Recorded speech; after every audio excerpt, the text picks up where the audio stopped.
नमस्कार। मैं पूनम आज सुनाने जा रही हूँ मुंशी प्रेमचंद जी की लिखी कहानी दया चरित्र। इस कहानी का रूपांतरण बहुत ही सही ढंग से किया गया है और इसका अंत एक ट्विस्ट से किया गया है। तो आप इस कहानी के अंत तक जरूर बने रहिएगा, बहुत ही रोमांचक कहानी है। तो चलिए कहानी की शुरुआत करते हैं। सेठ लग्नदास जी के जीवन की बगिया फलहीन थी। सेठ लगनदास जी के जीवन की बगिया फलहीन थी। ऐसा कोई मानवीय, आध्यात्मिक या चिकित्सात्मक प्रयत्न न था जो उन्होंने न किया हो। यूं शादी में एक पतिव्रत के कायल थे, मगर जरूरत और आग्रह से विवश होकर एक दो नहीं 5 शादियां की। यहाँ तक कि उम्र के 40 साल गुजर गए और अंधेरे घर में उजाला न हुआ। बेचारे बहुत रंजीदा रहते। यह धन संपत्ति, यह ठाट बाट, यह वैभव और यह ऐश्वर्य क्या होंगे? मेरे बाद इनका क्या होगा? कौन इनको भोगेगा? यह ख्याल बहुत अफसोसनाक था। आखिर यह सलाह हुई कि किसी लड़के को गोद लेना चाहिए, मगर यह मसला पारिवारिक झगड़ों के कारण सालों तक स्थगित रहा। जब सेठ जी ने देखा बीवियों में अब तक बदसतूर कशमकश हो रही है, तो उन्होंने नैतिक साहस से काम लिया और एक होनहार अनाथ लड़के को गोद ले लिया। उसका नाम रखा गया मगनदास। उसकी उम्र 5-6 साल से ज्यादा न थी। भला का ज़हीन और तमीजदार। मगर औरतें सब कुछ सह सकती है, दूसरे के बच्चे को अपना नहीं समझ सकती। यहाँ तो 5 औरतों का साझा था। अगर एक उसे प्यार करती, बाकी 4 औरतों का फर्ज था कि उससे नफरत करे। हाँ, सेठ जी उससे बिल्कुल अपने लड़के सी मोहब्बत करते थे। पढ़ाने को मास्टर रखे, सवारी के लिए घोड़े, रईसे ख्याल के आदमी थे। राग रंग का सामान भी मुहैया कराया। गाना सिखाने का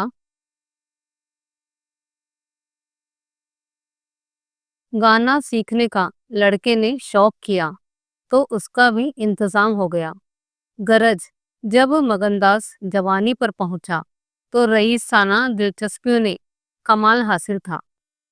उसका गाना सुनकर उस्ताद लोग कानों पर हाथ रखते। शहसवार ऐसा ही दौड़ते हुए घोड़े पर सवार हो जाता। डील डौल शक्ल सूरत ने उसका अलबेला जवान दिल्ली में कम होगा। शादी का मसला पेश हुआ। नागपुर के करोड़पति सेठ मक्खनलाल बहुत लहराए हुए थे। उनकी लड़की से शादी हो गई। धूमधाम का जिक्र किया जाए तो किस्सा वियोग की रात से भी लंबा हो जाए। मक्खनलाल का उसी शादी में दिवाला निकल गया। इस वक्त मगनदास से ज्यादा ईर्ष्या के योग्य आदमी और कौन होगा?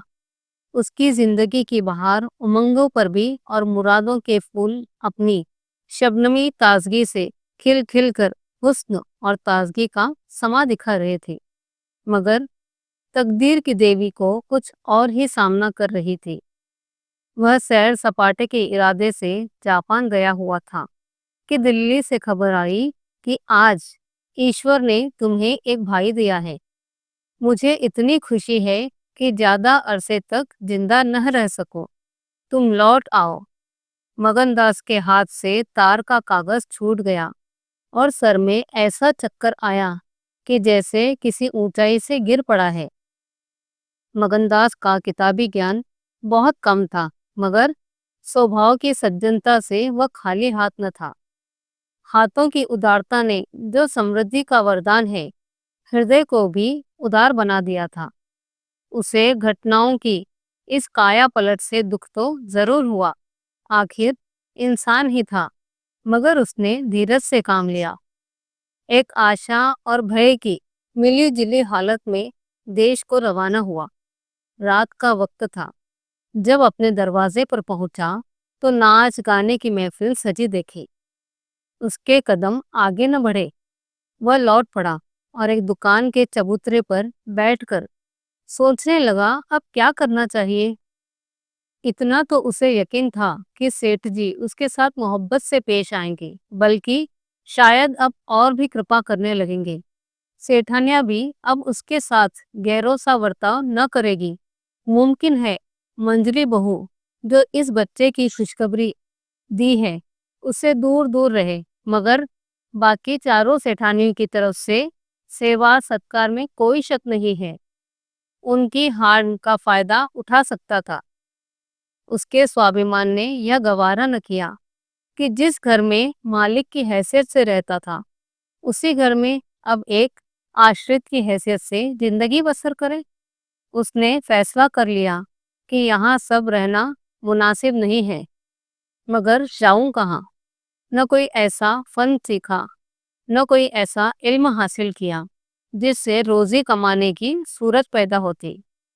रईसाना दिलचस्पियां उसी वक्त तक कद्र की निगाह में देखी जाती है जब तक कि वे रईसों के आभूषण रहे। जीविका बन के वे सम्मान के पद से गिर जाते हैं। अपनी रोजी हासिल करने उसके लिए कोई मुश्किल काम न था। किसी सेठ साहूकार के यहाँ मुनीम बन सकता था, किसी कारखाने की एक तरफ से एजेंट हो सकता था, मगर उसके कंधे पर एक भारी जुआ रखा हुआ था। उसे क्या करे? एक बड़े सेठ की लड़की जिसने लाड़ प्यार में परवरिश पाई, उससे यह कंगाली की तकलीफ क्या मक्खनलाल की लाडली एक बार क्या मक्खनलाल की लाडली बेटी एक ऐसे आदमी के साथ रहना पसंद करेगी जिसके रात की रोटी का भी ठिकाना नहीं। मगर इस फिक्र में अपनी जान क्यों खपाऊं। मैंने अपनी मर्जी से शादी नहीं की। मैं बराबर इनकार करता रहा। सेठ जी ने जबरदस्ती मेरे पैरों में बेड़ी डाल दी। अब वही इसके जिम्मेदार है। मुझसे कोई वास्ता नहीं। लेकिन जब उसने दोबारा ठंडे दिल से इस मसले पर गौर किया तो बचाव की कोई सूरत नजर न आई। आखिरकार उसने यह फैसला किया कि पहले नागपुर चलूं, जरा उन महारानी के तौर तरीके को देखूं, बाहर ही बाहर उनके स्वभाव की मिजाज की जांच करूं। उस वक्त तय करूंगा कि मुझे क्या करना चाहिए। अगर रईसी की बू उनके दिमाग से निकल गई है तो मेरे साथ रूखी रोटियां खाना उन्हें मंजूर है, तो इससे अच्छा फिर और क्या। लेकिन अगर वह अमीरी ठाट बाट के हाथों बिकी हुई है तो मेरा रास्ता साफ है। फिर मैं हूँ और दुनिया का गम। ऐसी जगह जाऊं जहां किसी परिचित की सूरत सपने में भी दिखाई न दे। गरीबी की जिल्लत नहीं रहती अगर अजनबी में जिंदगी बसर की जाए। यह जानने पहचानने की कनखियां और कनबत्तियां हैं जो गरीबी की यंत्रणाएं बना देती हैं।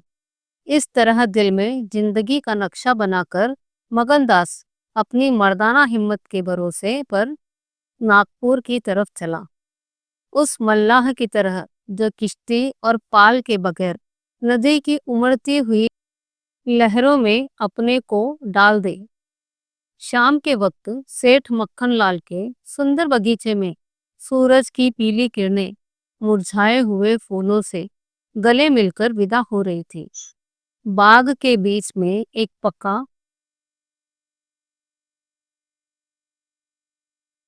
बाग के बीच में एक कुआं था और एक मौलसरी का पेड़। कुएं के मुंह पर अंधेरे की नीली सी नकाब थी। पेड़ के सिर पर रोशनी की सुनहरी चादर। इसी समय एक नौजवान थका मांदा कुएं पर आया और लोटे से पानी भरकर पीने के बाद जग पर जा बैठा। मालिन ने पूछा, कहाँ जाओगे? मगनदास ने जवाब दिया कि जाना तो बहुत दूर है, मगर यही रात हो गई। क्या यही ठहरने का ठिकाना मिल जाएगा? मालिन, चले जाओ सेठ जी की धर्मशाला में, बड़े आराम की जगह है। मगनदास, धर्मशाला में तो मुझे ठहरने का कभी संयोग नहीं हुआ। कोई हर्ज न हो तो यहीं पड़ा रहूं। यहाँ कोई रात को रहता है? मालिन, भाई, मैं यहाँ ठहरने को न कहूंगी। यह बाई जी की बैठक है। झरोके में बैठकर सैर किया करती है। कहीं देखभाल ले तो मेरे सिर में एक बाल भी न रहे। मगनदास, बाई जी कौन? मालिन, यही सेठ जी की बेटी इंदिराबाई। मगनदास, यह गजरे उन्हीं के लिए बना रही हो क्या? मालिन, हाँ। और सेठ जी के यहाँ है ही कौन, फूलों के गहने बहुत पसंद करती है। मगनदास, शौकीन औरत मालूम होती है। मालिन, भाई, यही तो बड़े आदमियों की बातें हैं। वे शौक न करे तो हमारा तुम्हारा निबाह कैसे हो? और धन है किस लिए? अकेली जान पर 10 कामवालियां हैं। सुना करती थी कि भगवान आदमी का हल भूत जोतता है और वह अपनी आंखों देखा। आप ही आप पंखा चलने लगे, आप ही आप घर के सारे काम उजाले हो जाए। तुम झूठ समझते होंगे मगर मैं आंखों देखी बात कर रही हूँ। उस गर्व की चेतना के साथ जो किसी नादान आदमी के सामने अपनी जानकारी के बयान करने में होता है। बूढ़ी मालिन अपनी सर्वज्ञता का प्रदर्शन करने लगी। मगनदास ने उकसाया, होगा भाई, बड़े आदमी की बातें निराली होती है। लक्ष्मी के बस में सब कुछ है, मगर अकेली जान पर समझ में नहीं आता। मालिन ने बुढ़ापे के चिड़चिड़ेपन से जवाब दिया, तुम्हारी समझ मोटी है तो क्या करे? कोई पान लगाती है, कोई पंखा झेलती है, कोई कपड़े पहनाती है। 2000 रुपए में तो सेज गाड़ी आई थी, चाहे तो मुंह देख लो, उस पर हवा खाने लगती है। एक बंगालीन गाना बजाना सिखाती है, मेम पढ़ाने आती है, शास्त्री जी संगीत पढ़ाते हैं, कागज पर ऐसी मूर्त बनाते हैं कि अब बोली और अब बोली, दिल की रानी है। बेचारी के भाग फूट गए। दिल्ली के एक सेठ लगनदास के गोद लिए लड़के से ब्याह हुआ था, मगर राम जी की लीला 70 बरस के मुर्दे को लड़का दिया। कौन पति आएगा?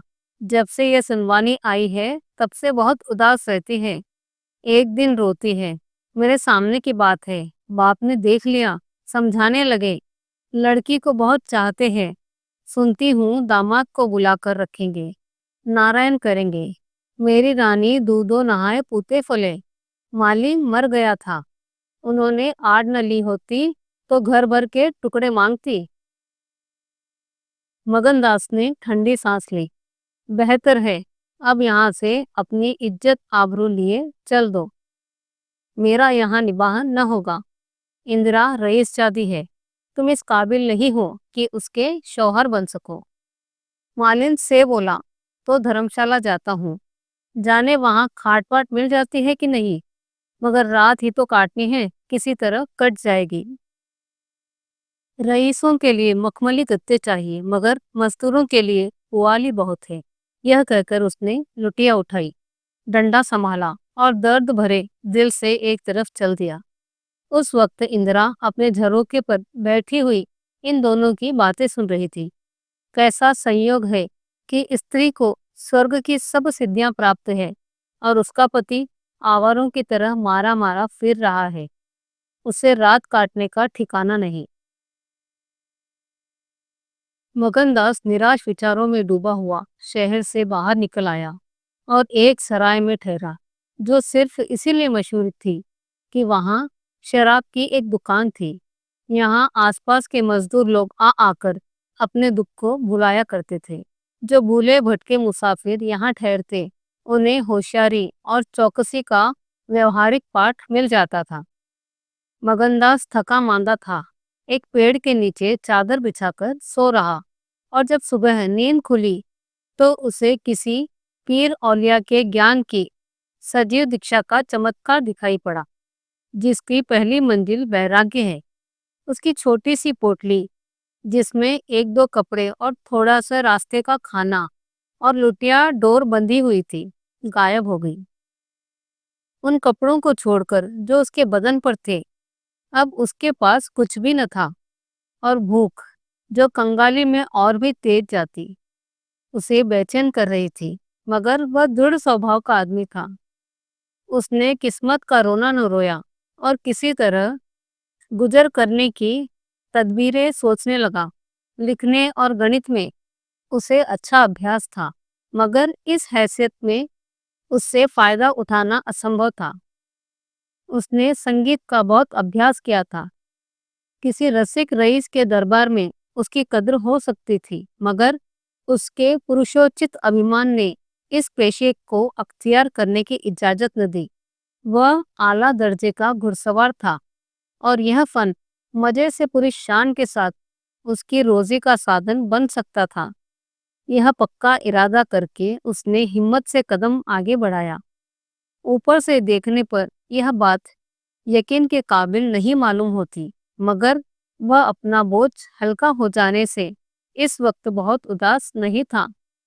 मर्दाना हिम्मत का आदमी ऐसी मुसीबतों को उसी निगाह से देखता है जिसमें वह होशियार विद्यार्थी परीक्षा के प्रश्नों को देखता है। उसे अपनी हिम्मत आजमाने का, एक मुश्किल से जूझने का मौका मिल जाता है। उसकी हिम्मत अनजाने की मजबूत हो जाती है। अक्सर ऐसे मार्के मर्दाना हौसले के लिए प्रेरणा का काम कर देते हैं। मगनदास इस जोश के साथ कदम बढ़ाता चला जाता है, जैसे कामयाबी की मंजिल सामने नजर आ रही हो। मगर शायद वहां के घोड़ों ने शरारत और बिगड़ेलपन से तौबा कर ली थी, या वे स्वाभाविक रूप से बहुत मजे में धीमे धीमे चलने वाले थे। वह जिस गांव में जाता, निराशा को उकसाने वाला जवाब पाता। आखिरकार शाम के वक्त जब सूरज अपनी आखिरी मंजिल पर जा पहुंचा, उसकी कठिन मंजिल तमाम हुई। नागर घाट के ठाकुर अटल सिंह ने उसकी चिंता को समाप्त किया। यह एक बड़ा गांव था। पक्के मकान बहुत थे, मगर उनमें प्रेतात्माएं आबाद थी। कई साल पहले प्लेग ने आबादी के बड़े हिस्से को एक क्षण भंगुर संसार से उठाकर स्वर्ग में पहुंचा दिया था। इस वक्त प्लेग में बचे कुचे वो लोग गांव के नौजवान और शौकीन जमींदार साहब और हल्के से कारगुजर और रोबीले थानेदार साहब थे। उनकी मिलीजुली कोशिशों से गांव में सतत का राज था। धन दौलत को लोग जान का अजाब समझते थे, उसे गुनाह की तरह छुपाते थे। घर घर में रुपये रहते हुए लोग कर्ज ले लेकर खाते और फटे हाल की तरह रहते थे। इसी में निबाह था। काजल की कोठरी थी, सफेद कपड़े पहनना, उन पर धब्बा लगाना था। हुकूमत और जबरदस्ती का बाजार गर्म था। अहीरों के यहाँ आंजन के लिए भी दूध न आता। खाने में दूध की नदी बहती थी। मवेशी खाने में मुहर्रिर दूध की कुल्लियां करते थे। इसी अंधेर नगरी को मगनदास ने अपना घर बनाया।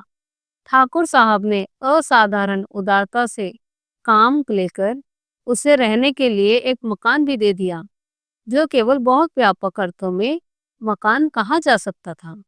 इसी झोपड़ी में वह एक हफ्ते जिंदगी के काट रहा था। उसका चेहरा जर्द था और कपड़े मैले हो गए, मगर ऐसा मालूम होता था कि अब इन बातों की अनुभूति ही नहीं रही। जिंदगी है, मगर जिंदगी रुखसत हो गई है। हिम्मत और हौसला मुश्किल और आसान कर सकते हैं, आंधी और तूफान से बचा सकते हैं, मगर चेहरे को खिला सकना उसके सामर्थ्य से बाहर है। टूटी हुई नाव पर बैठकर मल्हार गाना हिम्मत का काम नहीं, हिमाकत का काम है। एक रोज जब शाम के वक्त वह अंधेरे में खाट पर पड़ा हुआ था, एक औरत उसके दरवाजे पर आकर भीख मांगने लगी। मगनदास का आवाज परिचित जान पड़ी। बाहर आकर देखा तो वह चंपा मालिन थी। कपड़े तार तार, मुसीबत की रोती हुई तस्वीर। बोला, मालिन, तुम्हारी यह हालत, मुझे पहचानते हो? मालिन ने चौंक कर देखा, पहचान गई। रोकर बोली, बेटा, अब यह बताओ कि मेरा कहाँ ठिकाना लगे। तुमने मेरा बना बनाया घर उजाड़ दिया। न उस दिन तुमसे बात करती, मुझे यह विपत पड़ती। बाई ने तुम्हें बैठा देख लिया, बातें भी सुनी। सुबह होते ही मुझे बुलाया और बरस पड़ी, नाक कटवा लूंगी। मुंह में कालिक लगवा दूंगी। चुड़ैल, कुटनी, तूने मेरी बात किसी गैर आदमी से क्यों चलाई? तू दूसरों से मेरी चर्चा करे? क्या यह तेरा दामाद था जो तू उससे मेरा दुखड़ा रोती है? जो कुछ मुंह में आया बकती रही, मुझसे भी न सहा गया। रानी रूठेगी, अपना सुहाग लेगी। बोली, बाई जी, मुझसे कसूर हुआ है, लीजिए अभी जाती हूँ। छींके नाक कटती है तो मेरा निबाह यहाँ न होगा। ईश्वर ने मुंह दिया है तो आहार भी देगा। 4 घर में मांगूंगी तो पेट भर जाएगा। उस छोकरी ने मुझे खड़े खड़े निकलवा दिया। बताओ, मैंने तुमसे उनकी कौन सी शिकायत की थी? उसकी क्या चर्चा की थी? मैं तो उनका बखान कर रही थी, मगर बड़े आदमियों का गुस्सा भी बड़ा होता है। अब बताओ, मैं किसकी होकर रहूं? 8 दिन इसी तरह टुकड़े मांगते हो गए। एक भतीजी उनके यहाँ पर काम करती थी, उसे भी निकाल दिया। तुम्हारी बदौलत जो कभी न किया था वह भी करना पड़ा। तुम्हें कहाँ दोष लगाऊं? किस्मत में जो लिखा था देखना पड़ा। मगनदास सन्नाटे में आ गया। आह, मिजाज का यह हाल है, यह घमंड, यह शान। मालिन को इत्मीनान दिलाया। उसके पास अगर दौलत होती तो उसे मालामाल कर देता। सेठ मखमल लाल की बेटी को भी मालूम हो जाता कि रोजी की कुंजी उसी के हाथ में नहीं है। बोला, तुम फिक्र न करो, मेरे घर में आराम से रहो। अकेले मेरा भी जी नहीं लगता। सच कहूँ तो मुझे तुम्हारी तरह एक औरत की तलाश थी। अच्छा हुआ तुम आ गई। मालिन ने आंचल फैलाकर असीम आशीर्वाद दिया। बेटा, तुम जुग जुग जियो, तुम्हारी बड़ी उम्र हो। यहाँ कोई घर मिले तो मुझे दिलवा दो। मैं यहाँ रहूंगी तो मेरी भतीजी कहाँ जाएगी? मगन लाल के खून में जोश आया। उसके स्वाभिमान को चोट लगी। उन पर यह आफत मेरे लिए आई है।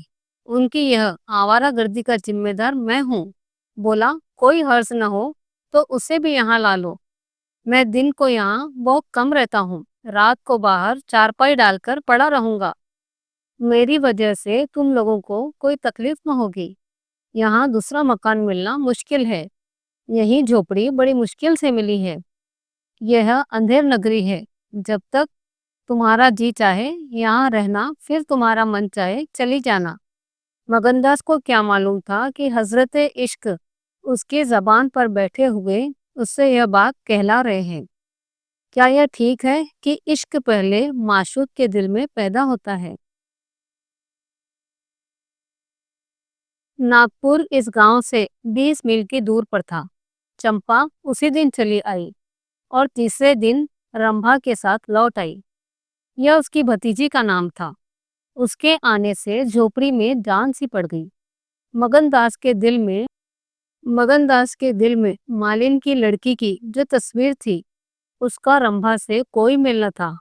वह सौंदर्य नाम की चीज का अनुभवी जौहरी था, मगर ऐसी खूबसूरत, जिस पर जवानी की ऐसी मस्ती और दिल का बेचैन छीन लेने वाला ऐसा आकर्षण जो उसने पहले कभी नहीं देखा था। उसकी जवानी का चांद अपनी सुनहरी और गंभीर शान के साथ चमक रहा था। सुबह का वक्त था। मगनदास दरवाजे पर पड़ा ठंडी ठंडी हवा का मजा ले रहा था। रंभा सिर पर घड़ा रखे हुए पानी भरने को निकली। मगनदास ने उसे देखा और एक लंबी सांस खींचकर उठ बैठा। चेहरा मोहरा बहुत ही मोहक, ताजे फूल की तरह खिला हुआ चेहरा, आंखों में गंभीर सरलता। मगनदास को उसने भी देखा। चेहरे पर लाज की लाली दौड़ाई। प्रेम ने पहला वार किया। मगनदास सोचने लगा, क्या तकदीर, यहाँ कोई और गुल खिलाने वाली है? क्या दिल मुझे यहाँ भी चैन लेने नहीं देगा? रंभा, तू यहाँ नाहक गई। नाहक एक गरीब का खून तेरे सर पर होगा। मैं अब तेरे हाथ बिक चुका हूँ, मगर क्या तू भी मेरी हो सकती है? लेकिन नहीं, इतनी जल्दबाजी ठीक नहीं। दिल का सौदा सोच समझ कर करना चाहिए। तुमको अभी जब्त करना होगा। रंभा सुंदरी है, मगर झूठे मोती की आब और ताब उसे सच्चा नहीं बना सकती। तुम्हें क्या खबर कि उस भोली लड़की के कान प्रेम के शब्द से परिचित नहीं हो चुके हैं।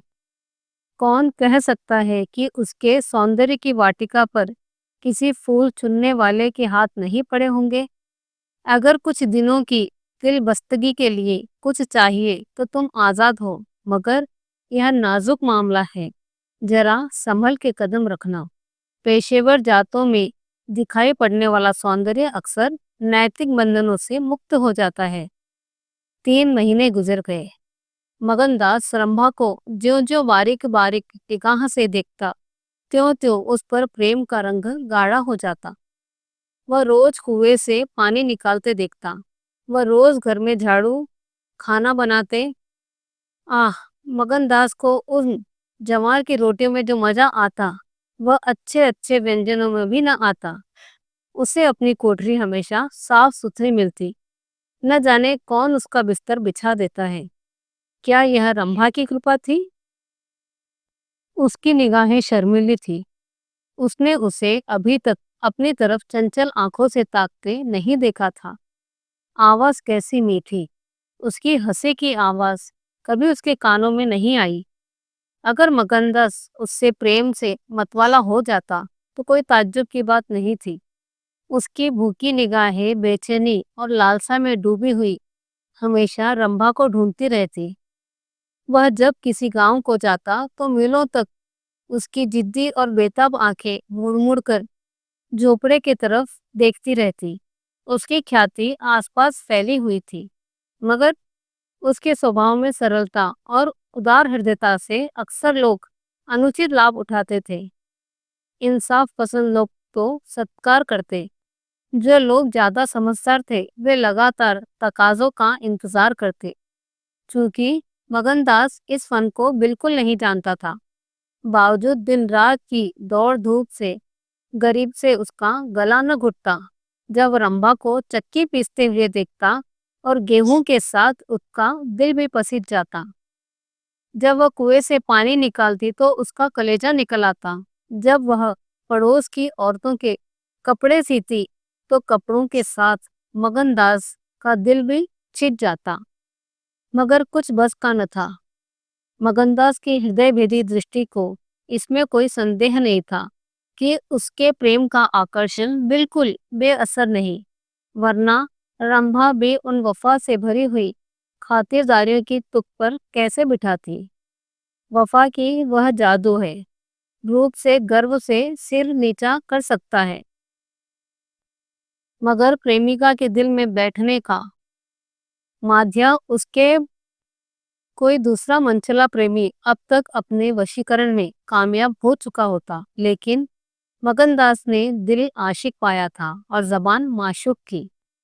एक रोज शाम के वक्त चंपा किसी काम से बाजार गई हुई थी और मगनदास हमेशा की तरह चारपाई पर पड़ा सपने देख रहा था। रंभा अद्भुत छटा के साथ आकर उसके सामने खड़ी हो गई। उसका भोला चेहरा कमल की तरह खिला हुआ था और आंखों से सहानुभूति का भाव झलक रहा था। मगनदास ने उसकी तरह पहले आश्चर्य और फिर प्रेम की निगाह से देखा और दिल पर जोर डालकर बोला, आओ रंभा, तुम्हें देखने को बहुत दिन से आंखें तरस रही थी। रंभा ने भोलेपन से कहा, मैं यहाँ न आती तो तुम मुझसे कभी न मिलते। मगनदास का हौसला बढ़ा और बोला, बिना मर्जी पाए तो कुत्ता भी नहीं आता। रंभा मुस्कुराई, कली खिल गई, मैं तो आंख ही चली आई। मगनदास का कलेजा उछल पड़ा। उसने हिम्मत करके रंभा का हाथ पकड़ा और भावावेश में कांपती हुई आवाज से बोला, नहीं रंभा, ऐसा नहीं है, यह मेरी महीनों की तपस्या का फल है। मगनदास ने बेताब होकर उसे गले लगा लिया। जब वह चलने लगी तो अपने प्रेमी की ओर प्रेम भरी दृष्टि से देखकर बोली, अब यह प्रीत हमको निभानी होगी। पाँव फटने के वक्त जब सूर्य देवता के आगमन की तैयारी हो रही थी, मगनदास की आंखें खुली। रंभा आटा पीस रही थी। वो शांतिपूर्व सन्नाटे में चक्की की घुमर घुमर बहुत सुहानी मालूम होती थी और जब वह उसके सुर में सुर मिलाकर अपने प्यारे ढंग से गा रही थी। साल भर गुजर गया। मगनदास की मोहब्बत और रंभा के सलीके न मिलकर उस वीरान झोपड़े को कुंज बाग बना दिया। अब वहां गायें थी, फूलों की क्यारियां थी और कोई देहाती ढंग के मोढ़े थे। सुख सुविधा की अनेक चीजें दिखाई पड़ती थी। एक रोज सुबह के वक्त मगनदास कहीं जाने को तैयार हो रहा था। एक संभ्रांत व्यक्ति अंग्रेजी पोशाक पहने उसे ढूंढता हुआ आ पहुंचा और उसे देखते ही दौड़कर गले से लिपट गया। मगनदास और वह दोनों एक साथ पढ़ा करते थे। वह अब वकील हो गया था। मगनदास ने भी अब पहचाना और खुद झेपता हुआ, झिझकता हुआ उसे गले से लिपट गया। बहुत देर तक दोनों दोस्त बातें करते रहे। बातें क्या थी? घटनाएं और संयोगों की एक लंबी कहानी थी। कई महीने हुए, सेठ लगन का छोटा बच्चा चेचक की नजर हो गया। सेठ जी दुख के मारे आत्महत्या कर ली और मगनदास की सारी जायदाद, कोठी, इलाके और मकानों का एक छत्र स्वामी था। सेठानियों में आपसी झगड़े हो रहे थे। कर्मचारियों में गबन का अपना ढंग बना हुआ था। बड़ी सेठानी उसे बुलाने के लिए खुद आने को तैयार थी, मगर वकील साहब ने उन्हें रोका था। तब मगनदास ने मुस्कुराकर पूछा, तुम्हें क्यों कर मालूम हुआ कि मैं यहाँ हूँ?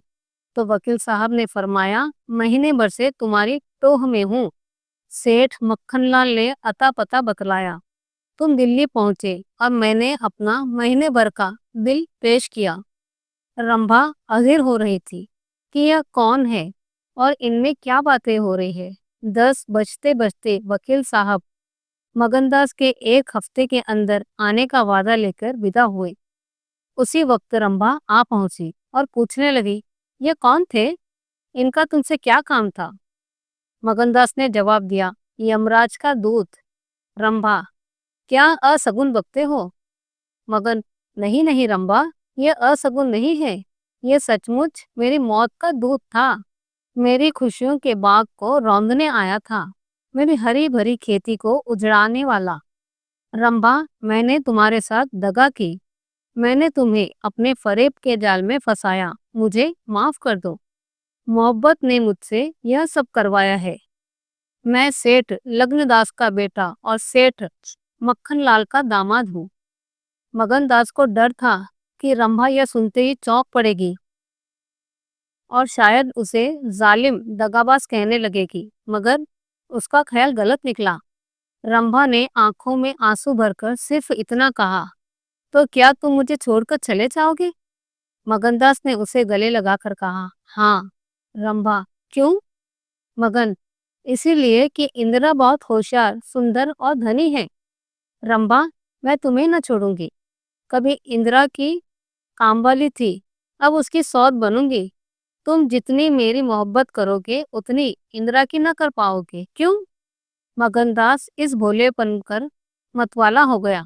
मुस्कुरा कर बोला, अब इंदिरा तुम्हारी कामवाली होगी, मगर सुनता हूँ वह बहुत सुंदर है। कहीं मैं उसकी सूरत पर लुभ न जाऊं। मुर्दों का हाल तुम नहीं जानती। मुझे अपने से ही डर लगता है। रंभा ने विश्वास भरी आंखों से देखकर कहा, क्या तुम भी ऐसे करोगे? जो जी आए कर लेना, मैं तुम्हें ना छोड़ूंगी।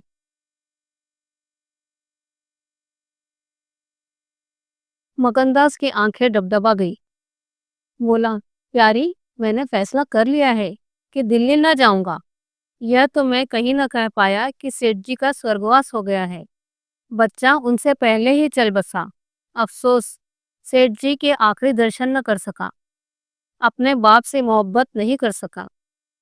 उन्होंने मुझे अपना वारिस बनाया है। वकील साहब कहते थे कि सेठानियों में अनबन है, नौकर चाकर लूट मार मचा रहे हैं। वहां का यह हाल है और मेरा दिल वहां जाने पर राजी नहीं होता। दिल तो यहाँ है, वहां कौन जाए? रंभा जरा देर सोचती रही, फिर बोली, तो मैं तुम्हें छोड़ दूंगी। इतने दिन तुम्हारे साथ रही, जिंदगी का सुख लूटा। अब जब जीऊंगी इस सुख का ध्यान करती रहूंगी। मगर तुम मुझे भूल तो न जाओगे? साल में एक बार देख लिया करना, इसी झोपड़ी में आकर। मगनदास ने बहुत रोका, मगर आंसू न रुके। बोले, रंभा, ऐसी बातें न करो, कलेजा बैठा जाता है। मैं तुम्हें नहीं छोड़ सकता, इसीलिए नहीं कि तुम्हारे ऊपर कोई एहसान है, तुम्हारी खातिर नहीं, अपनी खातिर। वह शांति, वह प्रेम, वह आनंद जो मुझे यहाँ मिलता है और कहीं नहीं मिल सकता। खुशी के साथ जिंदगी बसर हो, यही मनुष्य के जीवन का लक्ष्य है। धन दौलत को मेरा सलाम, मुझे उसकी हवस नहीं है। रंभा फिर गंभीर स्वर में बोली, मैं तुम्हारे पाँव की बेड़ी न बनूंगी। चाहो तुम अभी मुझे छोड़ो, लेकिन थोड़े दिनों में तुम्हारी मोहब्बत न रहेगी। मगनदास को कोड़ा लगा, जोश से बोला, तुम्हारे सिवाय इस दिल में अब कोई और जगह नहीं ले सकता। रात ज्यादा हो गई थी। अष्टमी का चांद सोने जा चुका था। दोपहर के कमल की तरह साफ आसमान में सितारे खिले हुए थे।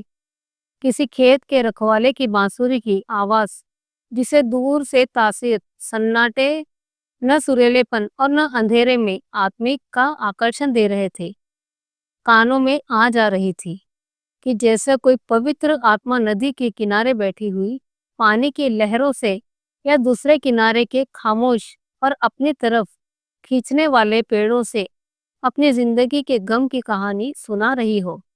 मगनदास सो गया, मगर रंभा के आंखों में नींद न आई। सुबह हुई तो मगनदास उठा और रंभा को पुकारने लगा, मगर रंभा रात ही को अपनी चाची के साथ वहां से कहीं चली गई थी। मगनदास को उस मकान के दरो दीवार पर एक मनहूसियत की छाया मालूम होती थी, जैसे घर की जान निकल गई हो। वह घबरा कर उस कोठरी में गया जहां रंभा रोज चक्की पीसती थी, मगर अफसोस, उस आज चक्की एकदम निश्चल थी। फिर वह कुएं की तरफ दौड़ा, लेकिन ऐसा मालूम हुआ कुएं ने उसे निगल जाने के लिए अपना मुंह खोल दिया है। तब वह बच्चे की तरह चीख उठा। वह रोता हुआ उस झोपड़ी में आया जहां कल रात तक प्रेम का वास था, मगर उस वक्त वह शोक का घर बना हुआ था। जब जरा आंसू थमे तो उसने घर के चारों तरफ निगाह दौड़ाई। रंभा की साड़ी अर्गिन पर पड़ी हुई थी। एक पिटारी में वह कंगन रखा हुआ था जो मगनदास ने उसे दिया था। बर्तन सब रखे हुए थे, साफ और सुथरे। मगनदास सोचने लगा, रंभा, तूने रात को कहा था मैं तुम्हें छोड़ दूंगी। क्या तूने यह बात दिल से कही थी? मैंने तो समझा था तू दिल्लगी कर रही है। नहीं, नहीं तो तुझे कलेजे में छिपा लेता। मैं तो तेरे लिए सब कुछ छोड़ बैठा था। तेरा प्रेम मेरे लिए सब कुछ था। मैं यूं बेचैन हूँ। क्या तू बेचैन नहीं है? हाय, तू रो रही है? मुझे यकीन है कि तू अब लौट आएगी। फिर सजीव कल्पनाओं का एक जमघट उसके सामने आया। वे नाजुक अदाएं, वे मतवाली आंखें, वे भोली भाली बातें, वे अपने को भूली हुई सी मेहरबानियां, वह जीवनदायी मुस्कान, वे आशिकों जैसी दिलजोइयां, वह प्रेम का नशा, वह हमेशा खिला रहने वाला चेहरा, वह लचक लचक कुएं से पानी लाना, वह इंतजार की सूरत, वह मस्ती से भरी हुई बेचैनी, ये सब तस्वीरें उसकी निगाह के सामने बेताबी के साथ फिरने लगी। मगर मगनदास ने ठंडी सांस ली और आंसुओं और दर्द की उमड़ती हुई नदी को मर्दाना जज्बात से रोककर उठ खड़ा हुआ। नागपुर जाने का पक्का फैसला कर लिया। तकिए के नीचे से संदूक की कुंजी उठाई तो कागज का टुकड़ा निकल आया। यह रंभा की विदा की चिट्ठी थी। प्यारे, मैं बहुत रो रही हूँ। मेरे पैर नहीं उठते, मगर मेरा जाना जरूरी है। तुम्हें जगाऊंगी तो तुम जाने न दोगे। आह, कैसे जाऊं? अपने प्यारे पति को छोड़ू कैसे? किस्मत मुझसे या आनंद का घर छुड़वा रही है। मुझे बेवफा न कहना। मैं तुमसे फिर कभी मिलूंगी। मैं जानती हूँ तुमने मेरे लिए सब कुछ त्याग दिया, मगर तुम्हारे लिए जिंदगी में बहुत कुछ उम्मीदें हैं। मैं अपनी मोहब्बत की धुन में तुम्हें उन उम्मीदों से दूर क्यों रखूं? अब तुमसे जुदा होती हूँ। मेरी सुध मत भूलना। मैं तुम्हें हमेशा याद रखूंगी। यह आनंद के दिन कभी न भूलेंगे। क्या तुम मुझे भूल सकोगे? तुम्हारी प्यारी रंभा। मगनदास को दिल्ली आए हुए 3 महीने गुजर चुके हैं। इस बीच उसे सबसे बड़े निजी अनुभव वह ये थे जो रोजे की फिक्र और धंधों का बहुतायात से उमड़ी हुई भावना का जोर कम किया जा सकता है। 1.5 साल पहले का बेफिक्र नौजवान अब एक समझदार और सूझबूझ रखने वाला आदमी बन गया। सागर घाट में उन कुछ दिनों में उसे रियाया की इन तकलीफों का निजी ज्ञान हो गया था, जो कारिंदों और मुखातबों की सख्तियों की बदौलत उसे उठानी पड़ी। उसने उसे रियासत के इंतजाम में बहुत मदद दी और गौ कर्मचारी दबी जबान से उसकी शिकायत करते थे और अपनी किस्मत और जमाने के उलट फेर को कोसते थे। मगर रियाया खुश थी। हाँ, जब वह सब धंधों से फुर्सत पाता तो एक भोली भाली सूरत लड़की उसके ख्यालों के पहलू में आ बैठती और थोड़ी देर के लिए सागर घाट का वह हरा भरा झोपड़ा और उसकी मस्तियां आंखों के सामने आ जाती। सारी बातें एक सुनहरे सपने की तरह याद आ रही थी। उसके दिल को महसूसने लगती, लेकिन कभी कभी खुद ब खुद उसका ख्याल इंदिरा की तरफ भी जा पहुंचता।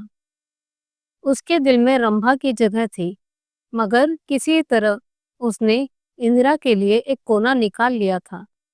जिन हालतों और आफतों ने उसे इंदिरा से बेजार कर दिया था, वह अब रुखसत हो गई थी। अब उसे इंदिरा से कुछ हमदर्दी हो गई। अगर उसके मिजाज में घमंड है, हुकूमत है, तकल्लुफ है, शान है, तो ये उसका कसूर नहीं। वह रईसजादों की आम कमजोरियां हैं। यही उनकी शिक्षा है। वे बिल्कुल बेबस और मजबूर हैं। इस बढ़ते हुए और संतुलन भावों के साथ जब बेचैनी के साथ रंभा की याद को ताजा किया करता था, वहां इंदिरा का स्वागत करने और अपने दिल में जगह देने को लिए तैयार था। वह दिन दूर नहीं था जब उसे उस आजमाइश का सामना करना पड़ेगा। उसके कई आदमी अमीराना शान शौकत के साथ इंदिरा को विदा कराने के लिए नागपुर गए हुए थे। मगनदास की तबीयत आज तरह तरह के भावों के कारण, जिसमें प्रतीक्षा और मिलन की उत्कंठा विशेष थी, उचाट सी हो गई थी।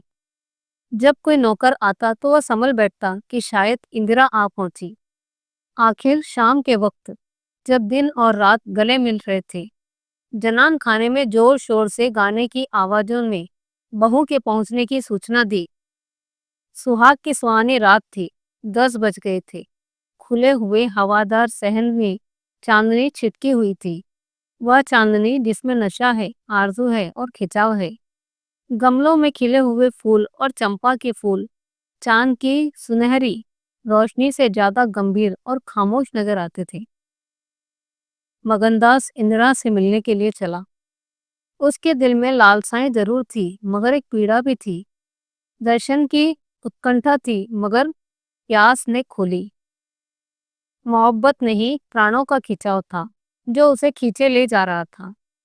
उसके दिल में बैठी हुई रंभा शायद बार बार निकलने की कोशिश कर रही थी, इसीलिए दिल की धड़कन हो रही थी।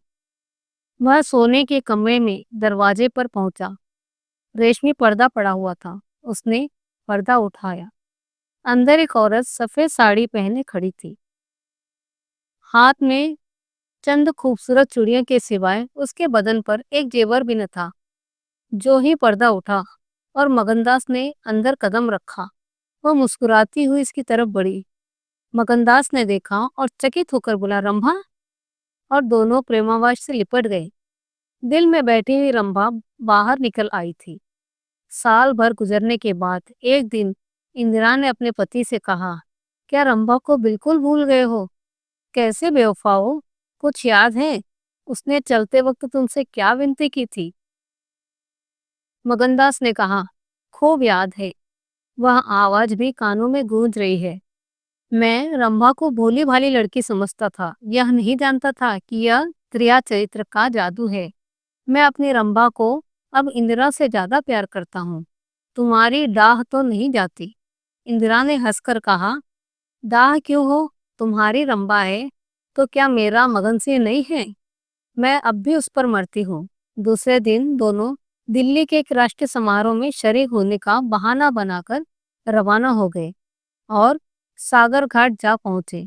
वह झोपड़ा, वह मोहब्बत का मंदिर, वह प्रेम भवन फूलों और हरियालों से लहरा रहा था। चंपा मालिन उसे वहां मिली। गांव के जमींदार उससे मिलने के लिए आए। कई दिनों तक फिर मगन सिंह को घोड़े निकालने पड़े। रंभा कुएं से पानी लाती, खाना पकाती, फिर चक्की पीसती और गाती। गांव की औरतें फिर उससे अपने कुर्ते और बच्चों के लेसदार टोपियां सिलवाती। हाँ, इतना जरूर कहती है कि उसका रंग कैसे निखर आया, हाथ पांव कैसे मुलायम पड़ गए। किसी बड़े घराने की रानी मालूम होती है, मगर स्वभाव वही, वही मीठी बोली, वही मुरव्वत, वही हंसमुख चेहरा। इस तरह एक हफ्ता इस सरल और पवित्र जीवन का आनंद उठाने के बाद दोनों दिल्ली वापस आए। और अब 10 साल गुजरने पर भी साल में एक बार उस झोपड़े में नसीब जागते हैं। वो मोहब्बत की दीवार अब तक उन दोनों प्रेमियों को अपनी छाया में आराम देने के लिए खड़ी है। तो आप लोगों को कैसे लगी मुंशी प्रेमचंद जी की यह कहानी प्रिया चरित्र? अगर पसंद आई हो तो लाइक शेयर कमेंट जरूर करना। और आप अब कौन सी कहानी चाहते हो तो मुझे कमेंट कर कर जरूर बताना। तो मैं आप लोगों के लिए वह कहानी जरूर लाऊंगी। तो मिलते हैं अगली इसी तरह की किसी कहानी के साथ। तब तक के लिए धन्यवाद।